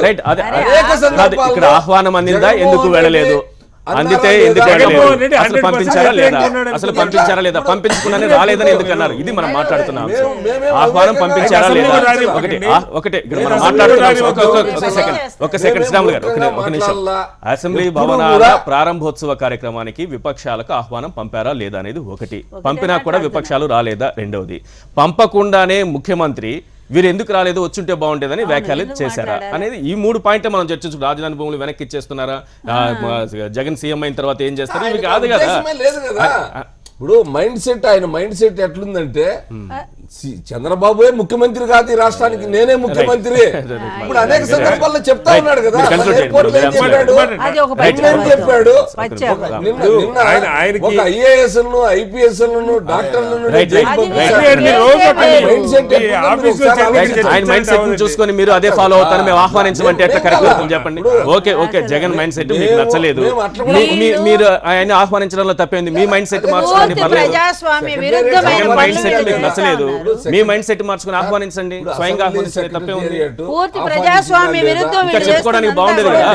ఈ రోజు మేము ఆహ్వానించాం అయినా ఆయన రాలేదని చెప్పుకోవడానికి బాగుండేది కదా. సార్ ఇది కొన్ని లక్షల మంది ప్రజలు చూస్తూ ఉంటారు మనం మాట్లాడేది కానీ మనం చేసే వ్యవహారాలు కానీ. ఆహ్వానిస్తున్నది రాష్ట్ర ప్రభుత్వం తరఫున స్పీకర్ గారు మరొకళ్ళు ఎవరిని ఆహ్వానిస్తున్నారు? ప్రతిపక్ష నాయకుడిని కావచ్చు, ఇతర శాసనసభా పక్ష నాయకులు కావచ్చు, శాసన మండలి నాయకులు కావచ్చు, పార్టీల నాయకులు కావచ్చు. వాళ్ళ ప్రాతినిధ్యం లేకపోయి ఉండొచ్చు కూడా. సుధాకర్ రెడ్డి గారు ఇదే చాలా స్పష్టంగా చెప్పారు. ఆయన అనుభవంతో చూశారు కాబట్టి సమాజాన్ని దశాబ్దాల పాటు విస్తృతంగా అందరినీ కలుపుకుపోతున్న భావన వచ్చేట్టుగా నువ్వు పిలిచినప్పుడు నీ గొప్పతనం పెరుగుతుంది. అది ప్రభుత్వం గొప్పతనం, భారత ప్రభుత్వం లేదా రాష్ట్ర ప్రభుత్వం. ఇక్కడ ముఖ్యమంత్రి చంద్రబాబు గారు కాదు, లేదా శివప్రసాద్ గారు కాదు. ఒక స్పీకరు ఇప్పుడు మొన్న రాష్ట్రపతి గారు ఇక్కడికి వచ్చారు, మీకు గుర్తుంటే రాష్ట్రపతి గారికి ఒక విందు గవర్నర్ గారు ఏర్పాటు చేశారు. ఏమైనా డిస్ప్యూట్ ఉంటుందండి? చక్కగా అందరినీ ఆహ్వానిస్తారు, అందరికీ ప్రోటోకాల్ ప్రకారం అందరూ వెళ్తారు. దీనిలో రాజకీయం చేయాలనుకున్నా కూడా చేసిన వాళ్ళు నవ్వులు పాలవుతారు పొద్దున. ఇప్పుడు రాజకీయం దానిలో కూడా చేయొచ్చు. గవర్నర్ గారు నాకు సరిగ్గా చెప్పలేదు, గవర్నర్ వాళ్ళకి అనుకూలంగా ఉన్నాడు, లేకపోతే రాష్ట్రపతి గారు మాట్లాడుతున్నారు ఈ రోజు కూడా. అంటే రాజకీయం తీయదలుచుకుంటే దేని నుంచే ఒకవేళ జగన్మోహన్ రెడ్డి గారు ఆ పని చేసినా కూడా తప్పే. జగన్మోహన్ రెడ్డి గారు వెళ్తారు, మీరు క్వశ్చన్ అడిగారు, జగన్మోహన్ రెడ్డి గారు వెళ్తారా వెళ్ళరా? వెళ్ళకపోతే వెళ్ళకుండా ఆయన రాజకీయం చేశారనుకోండి, ఇప్పుడు మీకు మనకి ఏం మాట్లాడి పేపర్లో వస్తుంది. చంద్రబాబు గారు కాల్ చేశారనుకోండి, లేదా శివప్రసాద్ గారు కాల్ చేశారనుకోండి, శివప్రసాద్ గారు వ్యక్తిగతంగా ఫోన్ చేసి మాట్లాడారు, ఆహ్వానించారని చెప్తారు. వెళ్ళకపోతే ఈయన ఏం మాట్లాడితే ఏం తప్పు అవుతుంది? మొన్న మీడియాను కూడా రానియకుండా తన ఇంట్లో రహస్యంగా జడ్జీలందరినీ పిలిచి పెద్ద విందు సమావేశం చేసి పున్నమి ఘాట్లో ఆ భక్తులను కూడా రానియకుండా ఇటువంటి పనులేమో చెయ్యొచ్చా? ప్రతిపక్ష నేతలు మాత్రం ఆహ్వానం ఉండదా? అసలు ఇంటికి జడ్జీలు పిలుస్తారా ఎవరైనా? సందర్భాలు అంబటి రాంబాబు అయితే గతంలో జడ్జిల్ని ఏ విధంగా మాట్లాడాడు, జగన్మోహన్ రెడ్డి ఏ విధంగా మాట్లాడుతూ ఉన్నాడు? ఏమండి, ముఖ్యమంత్రి అంటే రాజ్యాంగానికి నిబద్ధత అనుగుణంగానే ఏదైనా వ్యవహరిస్తారు, కానీ జడ్జిలను పిలుస్తారు, రాష్ట్రపతిని పిలుస్తాడు, గవర్నర్ పిలవచ్చు, భోజనం పెట్టేది కూడా తప్పండి. అది వేరే ఇష్యూ, దాని గురించి మాట్లాడడం ఇప్పుడు ఇది కాదు మన సమస్య, అది కాదు, మనం దానిపైన మాట్లాడటం లేదు. మనం వేరే సమస్యలోకి వెళ్తున్నాం, వేరే ఇష్యూలోకి వెళ్తున్నాం. సెంటిమెంట్తో అధికారంలోకి వచ్చి ప్రజలను మోసం చేస్తున్న కేసీఆర్ 2019 ఎన్నికల్లో ఆయనకు ప్రజలు తగిన గుణపాఠం చెబుతారని ఏఐసీసీ ప్రధాన కార్యదర్శి దిగ్విజయ్ సింగ్ అన్నారు. ఖమ్మం జిల్లా కూసుమంచిలో నిన్న జన ఆవేదన సదస్సులో ఆయన మాట్లాడారు. ప్రజల ఆకాంక్షల మేరకే సోనియా గాంధీ తెలంగాణ ఇచ్చారు, కానీ కేవలం టీఆర్ఎస్కి కేసీఆర్కు ఉన్నటువంటి 2 ఎంపీలను చూసి కాదని కూడా ఆయన అన్నారు. ఇదే వేదికపై కాంగ్రెస్ నాయకుల కుమ్ములాటలు కూడా మరోసారి బహిర్గతమయ్యాయి. ఎమ్మెల్సీ పొంగులేటి రేణుకా చౌదరి మధ్య వాగ్వాదం చోటు చేసుకుంది. రైట్, సుధాకర్ రెడ్డి గారు, మొన్న జైపాల్ రెడ్డి గారు ఒక వ్యాఖ్య చేశారు. కేసీఆర్ దొంగ దీక్ష చేశారు, ఆ దీక్షకు భయపడి సోనియా గాంధీ వాళ్ళు ప్రజల ఆకాంక్షల మేరకే అని. ఇప్పుడేమో 2 ఎంపీలను చూసి కాదు మేము ఇచ్చింది, అంటే తెలంగాణ మేము ఇచ్చామని చెప్పుకోవడానికి కాంగ్రెస్ ఒక ప్రయత్నం చేస్తోంది. ఇచ్చింది కాబట్టి ఆ ప్రయత్నం అది చేసుకుంటుంది, అందులో ఇదేం లేదు. కానీ ఈ వస్తున్నటువంటి విమర్శలను ఏ రకంగా ఎదుర్కొంటారు? జన ఆవేదన సదస్సులని ఏ రకంగా చూస్తుంది టీఆర్ఎస్? ఈశ్వర్ గారు, మేము ఎప్పుడు కూడా మా 2 సభ్యులను చూసి తెలంగాణ ఇచ్చింది, మా దీక్షను చూసి తెలంగాణ ఇచ్చింది అనేటువంటి ఒక మాట చెప్పలేదు. కాంగ్రెస్ యొక్క సహకారం ఉంటేనే ఇలా తెలంగాణ రాష్ట్రం ఏర్పడుతుంది, దానికి బీజేపీ మద్దతు ఇస్తుంది, కాబట్టి ఇప్పుడు తప్పకుండా తెలంగాణ వస్తుంది అనేటువంటి ఒక మాట చెప్పినాం. కాబట్టి సమన్వయం చేయడానికే ప్రయత్నం చేసినాం, ప్రజలను సమాయత్తం చేసినాం, అంతకు మించి మాత్రం కాలేదు. కృతజ్ఞతాపూర్వకంగా తెలంగాణ రాష్ట్రం ఏర్పడ్డ తర్వాత కుటుంబ సభ్యులతో పాటు సోనియా గాంధీ దగ్గరికి వెళ్ళి వారికి కృతజ్ఞతలు చెప్పి వారికి ఆ కార్యక్రమం అయిపోయింది. ఇక దానికి అయిపోయింది కదా. తెలంగాణ రాష్ట్రం ఏర్పడ్డ తర్వాత ప్రజలు ఏం తీర్పిస్తారనేది చూడాలి. ఇక సెంటిమెంట్ అయిపోయింది, అంతా అయిపోయింది. తెలంగాణ రాష్ట్రం ఏర్పడ్డ తర్వాత తెలంగాణను అభివృద్ధి పదంలో నిర్వహించేటువంటి ఒక శక్తి ఏ పార్టీకి ఉంటుంది అనేటువంటిది ఎన్నికలు పెట్టాం. ఆ ఎన్నికలలో స్పష్టంగా టీఆర్ఎస్ పార్టీ మీద నమ్మకం ఉంచారు. నమ్మకం ఉంచి అలా టీఆర్ఎస్ పార్టీకి పట్టం కట్టారు. పట్టం కట్టిన తర్వాత సమయంలో సెంటిమెంట్ కూడా చాలా బలంగా ఉంది. సాధించిన పార్టీనా ఇచ్చిన పార్టీనా అనేది ఒకటి మేం కాదు, బీజేపీ పార్టీ చెప్పింది, తెలుగుదేశం పార్టీ చెప్పింది, కాంగ్రెస్ పార్టీ చెప్పింది, మేం చెప్పినాం, అందరం చెప్పినాం. ప్రజలకు అందరికీ సెంటిమెంట్ ప్రభావం అందరూ కూడా కల్పించినాం. కల్పించిన తర్వాత ప్రజలు మాకు పట్టం కట్టారు. మాకు పట్టం కట్టిన తర్వాత దీన్ని ఎట్లా అభివృద్ధి పరచాలనేటువంటి అభివృద్ధి కార్యక్రమాలు, సంక్షేమ కార్యక్రమాలు నిర్వహిస్తున్నాం. ప్రజలు మాకు ఆ రకమైనటువంటి తీర్పిస్తున్నారు. ఇప్పుడే మేము కేవలం ఎన్నికల తర్వాత మళ్ళీ మేము ప్రజలకు దూరం కాలే, మళ్ళీ ఎన్నికలు జరుగుతున్నాయి, బైపోల్స్ జరుగుతున్నాయి. బైపోల్స్లలో కూడా టీఆర్ఎస్ పార్టీకి అత్యధిక మెజార్టీ కడుతున్నారు ప్రజలు. కాబట్టి ఇప్పుడు జయపాల్ రెడ్డి అంత అనుభవశీలైనటువంటి వారు ఆ రకంగా కొంగ జపం చెప్పిండని అంటే ప్రజలు నమ్ముతారండి ఇప్పుడు. కాబట్టి అదే కాకుండా దుర్యోధనతో పోల్చేయండి. మేధావి అనుకున్నాం మేము ఆయన. మా కేసీఆర్ పాపం బక్కచిక్కగా ఉంటాడు, దుర్యోధన ఎట్టుంటాడు, మా కేసీఆర్ ఎట్టుంటాడు. కాబట్టి ఆ రకమైనటువంటి క్యారెక్టర్ ఫిట్నెస్ చూస్తున్నారా? ఆయన చెప్పినటువంటి క్యారెక్టర్ ని పోల్చుకుంటున్నారా, క్యారెక్టర్ ఫిట్నెస్ చూస్తున్నారా? అందుకొరకు ఆ రకమైనటువంటి ధోరణితోటి ఆయన ఏ రకంగా పోల్చుకున్నా సరిపోతలేదు, అది ఆ వ్యాఖ్యను సరిపోతలేదు. కాబట్టి ఆ రకమైనటువంటి ధోరణి ఇలా ప్రజల మనిషిగా పేరుగాంచినటువంటి కేసీఆర్ సంక్షేమ కార్యక్రమాలు తీసుకున్న, అభివృద్ధి కార్యక్రమాలు తీసుకున్న, నభూతో నభవిష్యత్ అనేటట్టుగా ఇవాళ ప్రజల గుండెలను దోసుకున్నటువంటి ఒక వ్యక్తిగా ఇవాళ ప్రజల అమితమైనటువంటి పట్టం కట్టారు. కాబట్టి ఆ రకంగా మీరు 5 సంవత్సరాల తర్వాత మళ్ళీ ఎన్నికలకు పోతాం, అప్పుడు మీరు ఏదైనా మాట్లాడటానికి అవకాశం ఉంటుంది. కానీ ఇప్పుడు ఈ రకమైనటువంటి వ్యాఖ్య మేమేమనుకుంటామంటే జన ఆవేదన కాదు, పాపం కాంగ్రెస్ ఆవేదన. కాంగ్రెస్ ఆవేదన ఎందుకంటే ఇన్ని పథకాలు చేయబట్టి ఇంత ప్రజలకు ఎందుకంటే కాంగ్రెస్ వాళ్ళకే పుట్టగతులు ఉండయి అనేటువంటి భావనతోటి ఇక మాకు ఇక భవిష్యత్ ఏంటి అనేటువంటి ధోరణితోటి ఈ రకమైనటువంటి చెప్పిన పరిస్థితి మాత్రం నిన్న వేదిక మీద కనిపించింది. దిగ్విజయ్ సింగ్ గారు అసలు మాట్లాడే పరిస్థితి కూడా లేదు. ఆయన చాలా ఆగ్రహమో అసహనమో వీళ్ళు కొట్టుకోవడం చూసి ఆయన వెళ్ళిపోతుంటే బలవంతంగా ఆయన చేతికి మైక్ ఇచ్చి మాట్లాడిన పరిస్థితి కనిపిస్తోంది.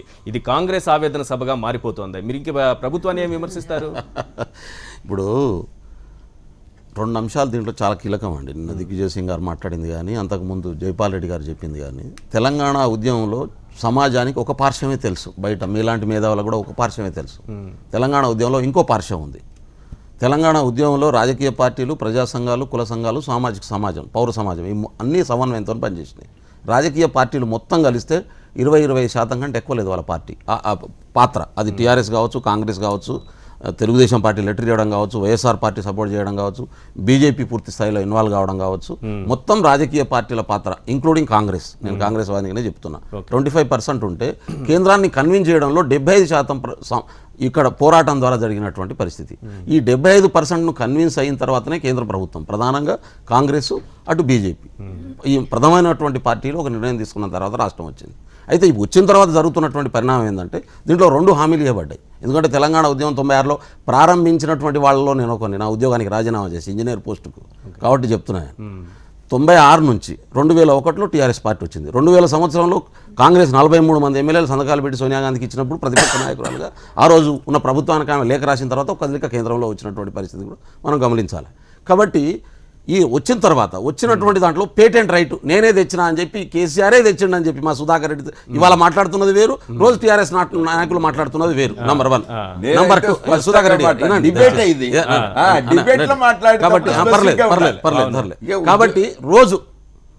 కాబట్టి తెలంగాణ ఉద్యమంలో ఎజెండా సరే నేను ఆ జోలికి పోదలుచుకోలేదు. తెలంగాణ ఉద్యమంలో ఇచ్చిన ఎజెండా ఒకటి, తెలంగాణ ఎన్నికల సందర్భంగా టీఆర్ఎస్ పెట్టినటువంటి ఎజెండా వేరు. ఈ రెండింటి మధ్యన కూడా ఒక స్పష్టత ప్రజలకు రానటువంటి పరిస్థితి. రాకపోవడం వల్ల ఉద్యమ ఎజెండానే ఎన్నికల ఎజెండాగా భావించి ఓట్లేసి టీఆర్ఎస్ ప్రభుత్వాన్ని అప్పచెప్పి కన్ఫ్యూజ్ అయినట్లేదు కానీ ఆ క్లారిటీ ఏర్పడలేదు అంటున్నాను. ఇప్పుడు ఒక ఎగ్జాంపుల్ చెప్తున్నాను ఈశ్వర్ గారు, ఒక ఎగ్జాంపుల్ చెప్తా. తెలంగాణ ఉద్యమంలో కేసీఆర్ గారు పదే చెప్పిన మాట ఏంటంటే తెలంగాణ రాష్ట్రానికి మొదటి ముఖ్యమంత్రి దళితుడే అని. టీఆర్ఎస్ పార్టీ ఎన్నికల ఎజెండాలో అది లేదు, ఎన్నికల సందర్భంగా అది రాలేదు. మనం గుర్తుపెట్టుకోవాలి. మనం అంటే ఉద్యమ ఎజెండా అది. ఉద్యమంలో అందరం సపోర్ట్ చేసినాం దానికి. కేసీఆర్ గారు ప్రతిపాదిస్తే దళితుడే ముఖ్యమంత్రి అయితే మంచిదే కానీ అందరం సపోర్ట్ చేసినాం. కానీ ఎన్నికల తర్వాత మేము ఎన్నికల మేనిఫెస్టోలో పెట్టలేదంటారు ఇలా సుధాకర్ గారు అంటారు. కానీ ఈ రాష్ట్రంలో సమాజం మొత్తం కూడా దళితుడే ముఖ్యమంత్రి చేస్తారని చెప్పి భావించాలి. నంబర్ 1. కాబట్టి ఎన్నికలు ఏర్పడిన తర్వాత టీఆర్ఎస్ కు ప్రజలు ఓట్లేసిన తర్వాత అధికారంలోకి వచ్చిన తర్వాత ఎన్నికలు ఇచ్చినటువంటి ఎజెండాను కూడా ఇవాళ అమలు చేయనటువంటి పరిస్థితి ఉంది. 15 దళితుల్ని ఒకండి ఇప్పుడు 15 అంశాలు నేను గిరిజనులకు సంబంధించి నేనేమంటున్నా ఈశ్వర్ గారు 12% రిజర్వేషన్ అన్నారు, ఇచ్చిర్రా. తండాల పంచాయతీలు అన్నారు, ఇచ్చిర్రా. గిరిజనులకు 3 ఎకరాల భూమి అన్నారు, 1 ఎకరం ఇచ్చిరా, 1 గుంట ఇచ్చిర్రా, 1 సెంట్ ఇచ్చిర్రా. చూపించండి మీరు, నాకు తెలియక అడుగుతా. సంవత్సరానికి 2000 మందిని విదేశాలకు పంపిస్తా అన్నారు, 7గురిని పంపించారు మీరు ఇప్పటిదాకా. ప్రతి ఇంటికి డబల్ బెడ్రూమ్ అన్నారు, 600 ఇల్లు కట్టించారు, ఇంకోళ్ళకి ఇయ్యలే. మహిళకు క్యాబినెట్ స్థానం లేదు. అంటే ఎందుకు నేను cabinet లో స్థానం ఎస్టీలకు ఇచ్చిన హామీ, ఎస్టీలకు ఇచ్చిన హామీ, ఈ బీసీలకు ప్రశ్నలన్నీ ఇచ్చిన హామీ, ప్రభుత్వం మీద సంధించడానికే బీసీలకు జనావేదన ఇచ్చిన హామీ, సదస్సు మైనారిటీలకు ఇచ్చిన హామీ, ఈ ప్రశ్నలన్నీ ఈశ్వర్ సంధించడానికే గారు, కదా. yes, కాబట్టి ప్రతి వర్గానికి ఇచ్చిన ఉద్యోగులకు, నిరుద్యోగులకు, రైతులకు ఇవాళ ఏ మరి వర్గానికి ఇక్కడ ఇచ్చినటువంటి కాంగ్రెస్ హామీని పార్టీలో కూడా ఉన్నటువంటి 1% విభేదాల గురించి కూడా. మాట్లాడుకుంటే ఆ సదస్సులో ఇప్పుడు మీరు లేవనెత్తినటువంటి ప్రశ్నలన్నీ కూడా ప్రభుత్వాన్ని ప్రశ్నించాల్సినవి. ఆ సదస్సులో ఎక్కడ మాట్లాడారు అవన్నీ? ఆయన Yes, దిగ్విజయంగా ఇవన్నీ అక్కడి నుంచి వెళ్ళిపోతున్నటువంటి ఇవన్నీ పరిస్థితి మాట్లాడుతూనే ఒకటి ఈశ్వర్ గారు మీరు వాళ్ళ అన్నారు, కొట్లాటనే మీరు సరిపోయి కొట్లాడుతున్నారు. జనం వాళ్ళని ఖచ్చితంగా చూడాలి కొట్లాడతాం. కదా. ఎందుకు కొట్లాడతాం? ప్రజలకు మేలైన నాయకత్వాన్ని అందించడం కోసం కాంగ్రెస్ పార్టీలో ఉన్నటువంటి నాయకత్వం మేలైన నాకు నాయకత్వం అవకాశం ఇస్తే నేను భావిస్తున్నా. కొట్లాడతా నాకు అవకాశం ఏంటి అని చెప్పి సుధాకర్ రెడ్డి గారు దిక్కు వేణుగా చౌదరి గారు అది తప్పే ఉన్నదంటే అక్కడ మీ పార్టీలో సాధ్యం అవుతుందా? వన్ మ్యాన్ ఆర్మీ షో నడుతుంది మీదంతా. ఒకటే చెప్పాలి, కనుసన్నల్లో ఇప్పుడు మాట్లాడడానికి వీలు లేదు. ప్రజాస్వామ్యం అంటే ఏందో మా పార్టీలో ఉన్నదే. కాబట్టి జనావేదన కాదు, జనావేదాన్ని ప్రతిబింబించడానికి నాయకత్వం పోటీ పడుతుంది. రైట్, మాది. ఎక్కడైనా ప్రతిపక్షము అలాంటి పాత్ర పోషించాలి. జనావేదన సదస్సు అనేది ఒక మంచి కార్యక్రమం అని అనుకుందాం. కానీ జనావేదన సదస్సు ప్రకటించిన రోజు నుంచి కూడా కాంగ్రెస్ వేదన ఎక్కడన్నా సదస్సు ఏ సమావేశంలో నేను చెప్పనివ్వండి. ఒక్క సమావేశంలో రాష్ట్ర అనేది స్థాయి చెప్పండి. నాయకుల నుంచి జిల్లా స్థాయి నాయకుల వరకు ప్రతి రోజు కొట్లాడలేదు. దిగ్విజయ్ సింగ్ గారు వచ్చిన ప్రతిసారి ఈ విషయం మాట్లాడి వెళ్లాల్సిన పరిస్థితి కనిపిస్తుంది. Yes, మీరు లేవనెత్తిన ప్రశ్నలన్నీ ఓకే, నేను దాన్ని కాదనట్లేదు. మీరు లేవనెత్తిన ప్రశ్నలు ఓకే. ప్రతి సమావేశంలో ఇదే సంఘటన. సుధాకర్ గారు, ఇప్పుడు మీ ముఖ్యమంత్రి మంత్రులకు గడవలు, ఎమ్మెల్యేలకు గడవ, మీకు కూడా గలవాడు. కాబట్టి మా మీరు కలవనటువంటి కలవకపోతేనే మా జనహిత కార్యక్రమాలు జరుగుతున్నాయి. దగ్గరికి అందరం జనహిత కార్యక్రమాలు ఇంత బ్రహ్మాండంగా ప్రజలు ఏ విధంగా ప్రజాస్వామ్యం, ఆ అంతర్గత ప్రజాస్వామ్యం కాంగ్రెస్ పార్టీలోనే ఉన్నది. అది గుర్తించాలి. ప్రజాస్వామ్యం ప్రజాస్వామ్య ఉపయోగపడుతుంది కానీ మీరు నియంతృత్వ ప్రజలకు పార్టీలో ఉపయోగపడట్లేదు. నాకు చెప్తున్నారు ప్రజలకు కదా. ఉపయోగపడాలి. ప్రజాస్వామ్యం మంచిది. పార్టీకి ఉపయోగపడితే మీరు మంచిదే. నియంతృత్వ ప్రజలకు పార్టీలో ఉపయోగపడాలి ప్రజాస్వామ్యం. మీరు మన కాంగ్రెస్ పార్టీ ఇవాళ ఇది కొత్తే కాదు. అవును. అంటే ప్రజలు ఏ పార్టీని ఎలా చూడాలో అలాగే చూస్తారు. ఒక జాతీయ పార్టీని కాంగ్రెస్ లో ఇవాళ కాదు, రాజశేఖర రెడ్డి గారు, చెన్నారెడ్డి గారు, జనార్దన్ రెడ్డి గారు, విజయభాస్కర్ రెడ్డి గారు ఉన్నప్పటి నుంచి కూడా వర్గాలు ఉండే, గ్రూపుల మధ్య కొట్లాట ఉండేది. ఆ కొట్లాట కొట్టుకుంటానే వాళ్ళు జనంలోకి వెళ్ళేవాళ్ళు. ప్రజలకి ఆ రోజు ఆ పార్టీ అవసరం అనుకున్న రోజు వాళ్ళు ఓట్లు వేస్తారు, లేకపోతే ఇయ్యరు. అంతే కదా, సింపుల్. వాళ్ళ ఇంటర్నల్ విషయంలో పార్టీ డెమోక్రటిక్ నడిస్తే బాగుండాలి మనలాంటి వాళ్ళు కోరుకుంటాం. కానీ పార్టీలు డెమోక్రటిక్ ఏ పార్టీ నడిచే పరిస్థితి లేదు ఇవాళ. ఇంకా రెండో పార్టీ గురించి చెప్పారు, టీఆర్ఎస్ పార్టీ. ఆయన దళితుని ముఖ్యమంత్రి వారు చెప్పింది ఒకటి మాత్రం వాస్తవం. సుధాకర్ రెడ్డి గారు ఒక మాట కరెక్ట్గా చెప్పారు. దళితుని ముఖ్యమంత్రి చేస్తాను కేసీఆర్ గారిని ఓటు పెట్టి వచ్చినా కూడా జనం దళితుని ముఖ్యమంత్రి చేయడం, నన్నే చేస్తారు అనుకో, ఎలాగో ఈ మనం ఏం చేసినా ఈయన ముఖ్యమంత్రి అవుతారని కూడా జనం అనుకున్నారని కూడా వాస్తవం కదా. అంతే, అది జరగదన్న సంగతి మన అందరికీ తెలుసు. దాన్ని చూసే ఓట్లేసారు కూడా అనుకోవట్లా. ఒక దళితుడిని నిజంగా చేసేసుంటే బెల్లనాయక్ గారు ఒక మాట చెప్పారు, నిజంగా ఉద్యమ ఎజెండా ప్రజల్లో ఆ రోజు బలంగా ఎల్లున్నది. అయితే ఆ ఎజెండాకి నాయకత్వం కీలకంగా ఈ రాష్ట్రంలో దాన్ని పెంచి పోషించిన వ్యక్తి కేసీఆర్ కాబట్టి ఆయన ఓట్లు వేస్తారని భావించారు అంతవరకు. అది అమలు అవుతుందా లేదా, ఏ మేరకు అమలు అవుతుంది మనం ఆయన చెప్పిన వాస్తవం. ఇవన్నీ వాస్తవే కదా. డబుల్ బెడ్రూమ్ ఇల్లు అయ్యి 3 ఎకరాల పొలం ఏది, ఇవన్నీ కూడా వాస్తవం. ఎక్కడికి పోతే 5-3 ఏళ్ళు అయిపోయింది. మాటలు కోటలు దాటితే మనిషి గడప దాటారని మనకు చెప్తాను. మాటలు అయితే ప్రతిరోజు కోటలు దాటుతాను, ఏదో నెలకు ఒకసారి 6 నెలలకు ఒకసారి కదా. ఏది కూడా మాటలు చెప్పినంతగా పని అయితే జరగట్లేదు వాస్తవం కింద. అయితే ఇప్పుడు కాంగ్రెస్ పార్టీ అలవాటు చేసి అంటే ప్రశ్నించే గొంతు అయితే ఉండాలి. ఇవాళ తెలంగాణలో ఒక పార్టీకి అబ్సల్యూట్ మెజారిటీ ఉంది కాబట్టి వాళ్ళకి వదిలేయటం కాకుండా కాంగ్రెస్ వాళ్ళ అంతర్గత సమస్యలు పరిష్కారం చేసుకుంటే మంచిది. అవును, అది బహిరంగ. ఇప్పుడు వాళ్ళు అంటున్నట్టు మా దాంట్లో ప్రజాస్వామ్యం ఎక్కువ, ఈ విభేదాలు ఉంటుంది కానీ ప్రజాస్వామ్యం అంటే కొట్టుకు సదస్సులోనే కొట్టుకోవడం ప్రజాస్వామ్యం అంటే అక్కడ కొట్టుకోవడం కరెక్ట్ కాదు. ప్రజాస్వామ్యం ప్రజలందరినీ కూర్చోబెట్టి కాంగ్రెస్ సరి చేసుకోవాల్సిన ఒక మాట దయచేసి పాపం ప్రజలు కన్ఫ్యూజ్ చేస్తుంది. ప్రజాస్వామ్యం వేరు, కుమ్ములాటలు వేరు. ప్రజాస్వామ్యాన్ని కుమ్ములాటలు ప్రజాస్వామ్యం చెప్పి దాని అర్థం పోగొట్టే ప్రయత్నం. మరి కుమ్ములాటలు చెప్పండి శ్రీనివాస్ గారు. ఇప్పుడు మేము ప్రజాస్వామ్యాన్ని పరిష్కరించుకోవడం కోసం, నాయకత్వం కోసం మా నాయకులు కొట్లాడుతున్నారు. ఆహ్వానించాలంటే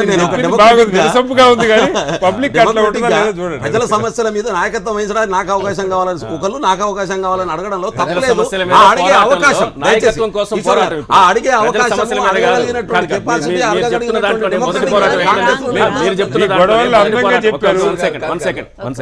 మీరు చెప్తున్న దాంట్లోనే మొదటి పోరాటం నాయకత్వం మీద ఉంది, ప్రజల పోరాటం సెకండ్ ఉంది. ఇక్కడ ప్రజల పోరాటం ఈశ్వర్ గారు, నాయకత్వం అనేది చాలా ఇంపార్టెంట్. ప్రజల సమస్యలు ఒక తీసుకెళ్ళడానికి నాయకత్వం లేమి కాదు. ఇక్కడ ఏంటంటే అవకాశాలు అడుగుతారు.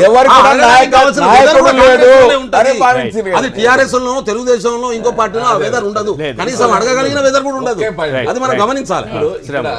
బెల్లనాయక్ గారు చెప్పే దాంట్లో ఆలోచిస్తే, గతంలో మేము విద్యార్థి దశలో ఉండేటప్పుడు పార్లమెంటేరియన్లో దిగ్గజాలు ఉండేవాళ్ళు, వెంకయ్య నాయుడు, జైపాల్ రెడ్డి.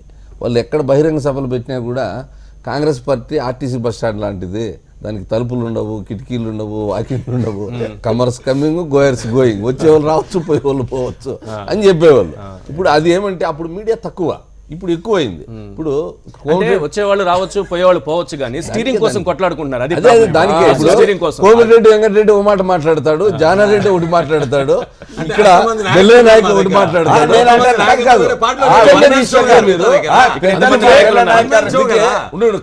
అందుకే దేశవ్యాప్తంగా కూడా ఈ రోజు కాంగ్రెస్ పరిస్థితి చూస్తాను. మధ్యలో 3 వన్ మ్యాన్ షోలే కదా, ఇప్పుడు చూస్తాను 3 వన్ మ్యాన్ షోలే కదా. ఇప్పుడు వన్ మ్యాన్ షోనా, వన్ మ్యాన్ షోనా, 3 మ్యాన్ షోనా కాదు. అయితే ఒక డిసిప్లిన్ విషయంలో తీసుకుంటే నీకు ఇంకా కాంగ్రెస్ గురించి పెద్దగా ఇప్పుడు మనం దేశవ్యాప్తంగా చూస్తా ఉన్నాం. ఇప్పుడు ఎక్కడ చూడు మీరు సీనియర్లు, ఇప్పుడు మన ఎస్ఎం కృష్ణ కాంగ్రెస్ అనేది కొంత ప్రమాదకరం. ఒకసారి ఆలోచించండి. నేను ఇక్కడ దాని గురించి కాదు, డిసిప్లిన్ గురించి మీరు ఏదైతే ఖమ్మంలో జరిగిన ఇష్యూ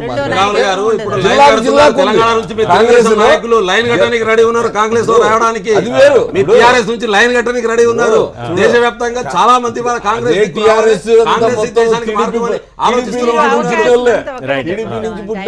అది పక్కన పెడితే చంద్రబాబు కూడా కాంగ్రెస్ లో పనిచేస్తారండి. కాంగ్రెస్ మీరు నిన్న ఖమ్మంలో జరిగిన ఇష్యూ మాట్లాడమని చెప్పేటప్పటికి ఇప్పుడు అది మొత్తం మనం తెలంగాణలో చూస్తా ఉన్నాం. సిటీలో ఒకరు ఒక మాట మాట్లాడతారు, ఒక నల్గొండలో ఒకటి మాట్లాడతారు, మహబూబ్ నగర్ లో ఒకటి మాట్లాడతారు. ఎంతమంది నాయకులు ఉన్నారు, ఎంతమంది లీడర్స్ మా దగ్గర ఉన్నారని చెప్పుకుంటారు కదా, గొప్పగా నాయకులు చాలా మంది ఉన్నారని ప్రజలు ఆదరించాలి కదా వీటన్నిటిని కూడా. ఇప్పుడు మనమే గొప్ప అనుకొని మాట్లాడితే మిమ్మల్ని ప్రజలు ముఖ్యమంత్రులు చేయాలా, మీ పార్టీని అధికారం లేకపోవాలా, మిమ్మల్ని ఆదరించాలా, ఇవన్నీ ఉన్నాయి కదా. దాన్ని అన్నింటినీ మరిచి అగ్రనాయకత్వం ఎదురుగానే ఆ మాదిరిగా వాళ్ళు కుమ్ములాడుకుంటా ఉంటే వీళ్ళు ఇంకా ఏమి ప్రజలకు సందేహం ఇస్తారు? తెలంగాణ సాధన విషయంలోనే కాంగ్రెస్ ఒక రకంగా దురదృష్టం అని చెప్పుకోవాలి అక్కడ. ఎందుకంటే ఆమె చాలా సాక్రిఫై చేశారు. ఎంపీలు, ఆంధ్రప్రదేశ్ ఎంపీలు అందరూ కూడా ఎన్నిసార్లు ఆమెను కలిసి తర్వాత వాళ్ళను కూడా ఆమె బయటికి నెట్టేసి ఆమె ఒక ఏకైక లక్ష్యం తెలంగాణ ఇవ్వాలి అనేటువంటి దాన్ని బీజేపీని కూడా కలుపుకొని ఎంత చేసి ఇచ్చినా కూడా చివరికి ఆ ఫలితం కాంగ్రెస్ పార్టీ దక్కకుండా టీఆర్ఎస్కి వచ్చేసి. ఎందుకు వచ్చిందంటే టీఆర్ఎస్ ఉద్యమాన్ని కాంగ్రెస్ పార్టీ అదే మొదటి నుంచి అవగాహన లోపం ఎలా ఉందంటే అనుభవ రాహిత్యం కూడా దీనికి. తెలంగాణ లీడర్స్ కాంగ్రెస్ లీడర్స్ అంతా కూడా కేసీఆర్ గారిని అక్కడ ఆమె దగ్గర ఎక్కువగా చెప్పటం వల్ల ఆమె కేసీఆర్ గారిని చాలా అధికంగా ఊహించేసింది, ఎక్కువ స్థాయిలో ఊహించేసి అంత గొప్ప లీడర్ ఏమో అనుకుంది. అందుకని కాంగ్రెస్ పార్టీ వైఎస్ రాజశేఖర టైంలో కూడా వాళ్ళు పెట్టుకున్నారు కదా, టైం పెట్టుకున్నారు కదా వీళ్ళతో. దాని తర్వాత వైఎస్ రాజశేఖర రెడ్డి చెప్తానే ఉన్నారు, అక్కర్లేదు టీఆర్ఎస్ మనం అంత పెంచాల్సిన అవసరం లేదు. రెండోసారి లేదు, దీని తర్వాత టీడీపీ వెళ్ళారు, మొదటిసారి ఉన్నారు టీడీపీ. అది సోనియా గాంధీ ఒత్తిడి వల్ల ఆ విధంగా ఒక ఢిల్లీ నుంచే టీఆర్ఎస్ని పెంచుతూ వచ్చారు వాళ్ళ నాయకత్వాన్ని. లేకపోతే అసలు కేసీఆర్ నాయకత్వం ఎంతండి, ఆయన జపం కూడా అందరికీ తెలుసు, ఆ దీక్ష కూడా ఏంటనేది అందరికీ తెలుసు. ఆయన బయటికి రాబోతే విద్యార్థి నాయకులంతా బయటకు వచ్చామంటే మేము ఊరుకోమని చెప్పి హెచ్చరించినటువంటి సంఘటన అందరం చూసాం మేము టీవీలో. దీక్ష విరమిస్తే అది కాదు. మీకు రోసయ్య గారు ముఖ్యమంత్రిగా ఉన్నప్పుడు ఢిల్లీ నుంచి ఫోను, ఆయన ఇంకొక 2 రోజులు కంటిన్యూ చేయమనండి, మేము ఇస్తున్నాము వార్త, మేము రిలీజ్ చేస్తామని చెప్పి ఢిల్లీ నుంచి వచ్చినటువంటి మాట. దాంట్లో ఒక పాక్షిక లోపం ఉన్నది. ఏమున్నదంటే కాంగ్రెస్ పార్టీ రాజకీయ ప్రయోజనాల కోసమే ఆలోచించుంటే రాష్ట్రాన్ని విభజించాల్సినటువంటి అవసరం లేదు. విభజించకుండానే మాకు 25 మంది ఎంపీలు వచ్చేటోళ్ళు. మేము ప్రజల కోరికను మన్నించినాం. ప్రజల కోరికను మన్నించిన తర్వాత కేసీఆర్ గారు దీక్ష చేస్తున్నాను ఇంకోళ్ళు కొట్టాడుతున్నాను ఇయ్యలే.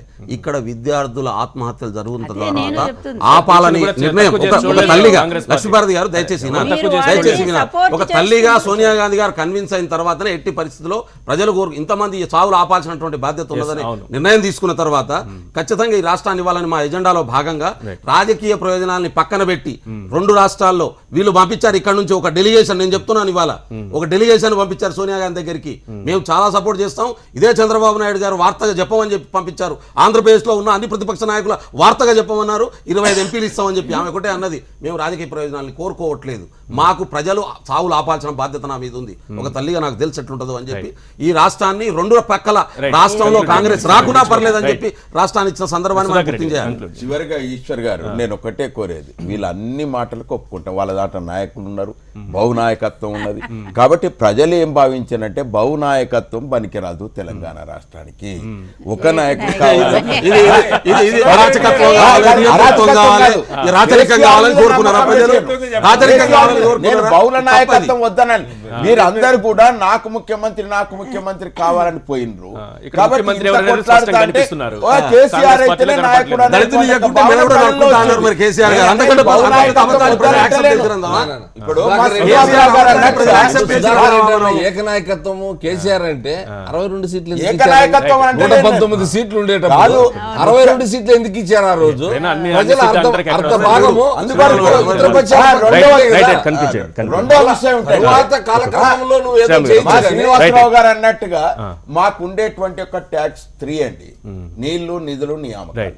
దాని మీద ఇంకా ఎక్కువ రెండు ఉన్నాయి. ప్రాధాన్యత ఆత్మగౌరవం, పెట్టింది. స్వయం పాలన. కాబట్టి ఆ మర్చిపోతున్నారు. విధమైనటువంటి సుధాకర్ ఒక రెడ్డి గారు. భావనతో అదే కదా ఆత్మగౌరవం, జరుగుతుంది. స్వయం పాలన, దానికి స్వయం నిధులు పాలన. విడుదల ఇది చేస్తున్నారు. టీఆర్ఎస్ వాళ్ళు ఇవాళ మూడేళ్ళు నీళ్ళ రైట్. కొరకు 25,000 కోట్ల నిధులు మంజూరు చేసి 2007 మనకి మంది రాష్ట్రం రైతులు నిధులు ఇవాళ తెలంగాణ గడ్డ ఒక రాష్ట్ర ఆత్మహత్య బడ్జెట్ చేసుకుంటే 1,30,000 కోట్ల మూడు బడ్జెట్ సంవత్సరాలు రైట్, రైట్. 2007 రైట్, మంది అదే, రైతులు అదే, ఆత్మహత్య అదే, చేసుకున్నారు. ఇవాళ చాలా కేసీఆర్ పెద్ద చర్చ అది, చాలా నమ్మకం పెద్ద ఉంచి చర్చ. ఇవాళ రాష్ట్రంలో రైట్, థ్యాంక్ యూ అండి ఓట్లేసేయండి. సుధాకర్ రెడ్డి గారు, బెల్లయ్య నాయక్ గారు, అలాగే శ్రీరాములు గారు, లక్ష్మీపార్వతి గారు, కటారి శ్రీనివాస్ గారు. ఇది వాళ్ళ చర్చా కార్యక్రమం. చూస్తూనే ఉండండి హెచ్ఎం టీవీ.